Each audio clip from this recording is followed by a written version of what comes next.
Bernard, tu es né donc en 1939 d'un père écrivain et d'une mère chroniqueuse. Tu vis et habites à Bruxelles.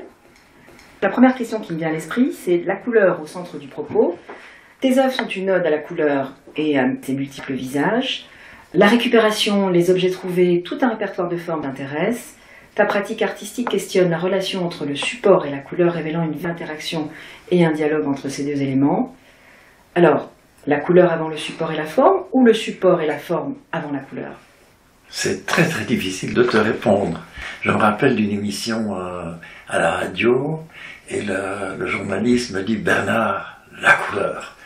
Et ça m'a toujours un peu énervé, parce que j'entendais couleur avec un grand C, comme si c'était une religion. Et pour moi, c'est pas du tout une religion. Enfin, la couleur, c'est ce que je rencontre tout le temps, comme tout le monde, dans la rue, dans les paysages, dans la peinture des autres que je regarde beaucoup. Donc la couleur fait partie du quotidien, du familier. Et dans ces couleurs, il y en a que j'aime plus, mais je n'ai pas une sorte de mystique de la couleur. Donc la couleur vient toujours dans un contexte.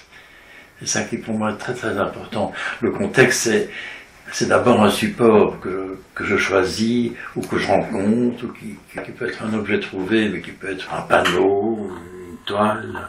Donc il y a déjà un donné. Sur ce donné, j'ai envie d'étendre de la couleur. Et donc la couleur vient ou en même temps que je trouve quelque chose, ou sur quelque chose. En plus, l'idée de peindre cette chose est aussi très fort en fonction du lieu dans lequel je travaille. Si je destine cette pièce à la mettre au mur, ou à la mettre au sol, ou à l'utiliser pour une installation avec d'autres éléments. Donc, j'ai l'impression que pour moi la couleur est toujours très contextualisée, et pas une abstraction. En fait, mon travail s'inscrit dans un courant qu'on appelle abstrait, mais j'aime beaucoup l'appellation d'art concret. Je me sens plus proche, en tout cas au niveau du terme, de ce mot concret que abstrait. Abstrait, c'est comme si on était dans une métaphysique des choses, en dehors de la matérialité.